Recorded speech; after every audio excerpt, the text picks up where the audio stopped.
सोचिए, एक कंपनी जो सिर्फ मुनाफे के लिए भारत आई थी, देखते ही देखते पूरे सबकॉन्टिनेंट पर कब्जा कर लेती है। ये कहानी ना इतिहास के सबसे ड्रामेटिक टर्नअराउंड्स में से एक है।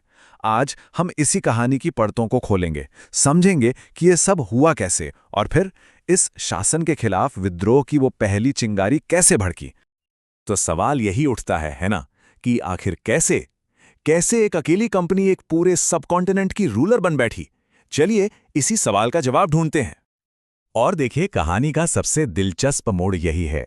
उनका इरादा क्या था? सिर्फ ट्रेड, सिर्फ प्रॉफिट, और अंजाम क्या हुआ? पूरे भारत पर शासन। ये जो ट्रांसफॉर्मेशन है ना, एक ट्रेडिंग कंपनी से रूलिंग पावर तक का, ये कैसे हुआ? आज इसी को डिकोड करेंगे। अच्छा, तो इस पूरे सफर को समझने के लिए हम इसे कुछ हिस्सों में देखेंगे। सबसे पहले व्यापारी से शासक बनने की कहानी, फिर उस मुनाफे की कीमत क्या थी और कैसे नील विद्रोह जैसी चिंगारियां उठीं। उसके बाद बात होगी 1857 के महासंग्राम की, और आखिर में देखेंगे कि कैसे एक नए ब्रिटिश राज की नींव पड़ी। तो चलिए शुरू करते हैं पहले हिस्से से, व्यापारी से शासक तक। ये वो दौर था जब पावर का बैलेंस धीरे धीरे, बहुत धीरे धीरे ट्रेड से टेरिटरी की तरफ झुक रहा था। ये बात बहुत जरूरी है कि ईस्ट इंडिया कंपनी जब भारत आई तो उनके हाथ में तलवारें नहीं बल्कि बही खाते थे। मतलब वो कॉन्करर्स नहीं, मर्चेंट्स थे। उनका एक ही लक्ष्य था, ट्रेड एंड प्रॉफिट, बस। लेकिन फिर आया साल 1765। ये एक ऐसा टर्निंग पॉइंट था जिसने कंपनी और भारत दोनों का भविष्य हमेशा के लिए बदल दिया। इस साल कंपनी के हाथ लगी दीवानी। अब ये दीवानी क्या चीज थी? सीधे साधे शब्दों में, बंगाल जैसे अमीर सूबे से टैक्स कलेक्ट करने का अधिकार। और ये कोई मामूली अधिकार नहीं था, ये सत्ता की असली चाबी थी। और बस यहीं से खेल बदल गया। जैसे ही टैक्स वसूलने की ताकत हाथ में आई, कंपनी सिर्फ एक बिजनेस एंटिटी नहीं रही, वो एक रूलर बन गई। तो कंपनी शासक तो बन गई, लेकिन उनके मुनाफे की कीमत कौन चुका रहा था? अब बात करते हैं उसी कीमत की। और कंपनी की पॉलिसीज का भारतीय समाज पर, खासकर किसानों और कारीगरों पर क्या असर पड़ा? देखिए, कंपनी की नीतियां बहुत साफ थीं और बहुत क्रूर भी। किसानों पर इतना भारी लैंड टैक्स लगा दिया गया कि उनकी कमर ही टूट गई। भारतीय इंडस्ट्रीज पर इतने भारी टैरिफ लगाए गए कि वो तबाह हो गई। क्यों? ताकि ब्रिटेन में बना माल बिक सके। और अगर कोई टैक्स नहीं दे पाया तो सजा थी उसकी जमीन से बेदखली। मतलब ये सिर्फ नंबर्स या पॉलिसीज नहीं थी। एक किसान के लिए ये उसकी जमीन, उसकी जिंदगी, उसकी रोजी रोटी पर सीधा हमला था, एक सीधा खतरा। और जब शोषण हद से बढ़ जाता है तो विद्रोह होता है। इन्हीं पॉलिसीज का एक सीधा जवाब था नील विद्रोह, जिसे द ब्लू रिबेलियन भी कहते हैं। ये कंपनी के खिलाफ पहले बड़े ऑर्गेनाइज्ड रेजिस्टेंस में से एक था। ये एक तरह का जाल था।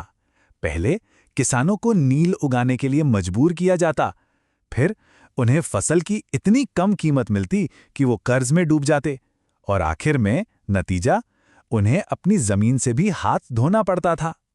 लेकिन आखिरकार 1860 में किसानों के सब्र का बांध टूट गया। बंगाल के हजारों हजारों किसानों ने एक साथ नील उगाने से साफ इनकार कर दिया, एक आवाज में। और जानते हैं इसका नतीजा क्या हुआ? कमाल का, ये विद्रोह इतना बड़ा और ऑर्गेनाइज था कि कंपनी को झुकना पड़ा। बंगाल में जबरदस्त नील की खेती खत्म हो गई। ये लोगों की एकता की एक बहुत बड़ी जीत थी। लेकिन नील विद्रोह तो सिर्फ एक चिंगारी थी। अब बात करते हैं उस आग की जिसने 1857 में पूरे देश को अपनी चपेट में ले लिया था, वो महासंग्राम।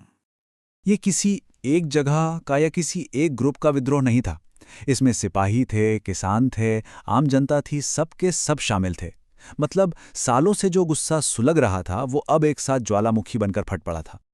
इसकी शुरुआत हुई मई 1857 में मेरठ से। वजह बने वो नए राइफल कारतूस।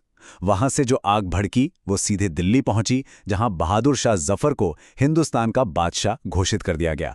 और फिर देखते ही देखते ये आग कानपुर, झांसी, अवध, हर तरफ फैल गई। और इस संघर्ष की कमान अलग अलग जगहों पर अलग अलग हाथों में थी।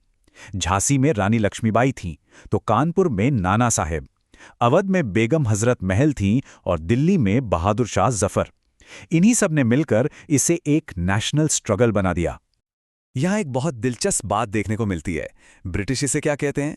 एक गद्दार या म्यूटिनी, मतलब सिपाहियों का विद्रोह। लेकिन भारतीय नजरिए से क्या था? आज़ादी की पहली लड़ाई, the first war of independence. देखिए, एक ही घटना, लेकिन दो बिल्कुल अलग अलग नजरिए, और हिस्ट्री में पर्सपेक्टिव ही तो सब कुछ है। तो अब आते हैं कहानी के आखिरी हिस्से पर। एक नया ब्रिटिश राज, विद्रोह तो दबा दिया गया, लेकिन उसके बाद क्या हुआ? What was the aftermath? ये सच है कि विद्रोह को बहुत बेरहमी से कुचल दिया गया, लेकिन इस नाकामयाब विद्रोह ने ही भारत में ब्रिटिश शासन का चेहरा हमेशा हमेशा के लिए बदल कर रख दिया। और वो सबसे बड़ा बदलाव क्या था? देखिए, 1857 से पहले भारत पर एक कंपनी का राज था। 1857 के बाद कंपनी का राज खत्म और सत्ता सीधे ब्रिटिश क्राउन यानी ब्रिटेन की महारानी के हाथों में चली गई। यहीं से ब्रिटिश राज की फॉर्मल शुरुआत होती है। तो कंपनी का राज तो खत्म हो गया, लेकिन सवाल ये है कि क्या उसकी लेगेसी भी खत्म हुई? उसकी बनाई नीतियां, उसका सिस्टम, उसकी सोच, क्या वो आज भी किसी न किसी शक्ल में हमारे बीच मौजूद है? ये एक ऐसा सवाल है जो हमें आज भी सोचने पर मजबूर करता है।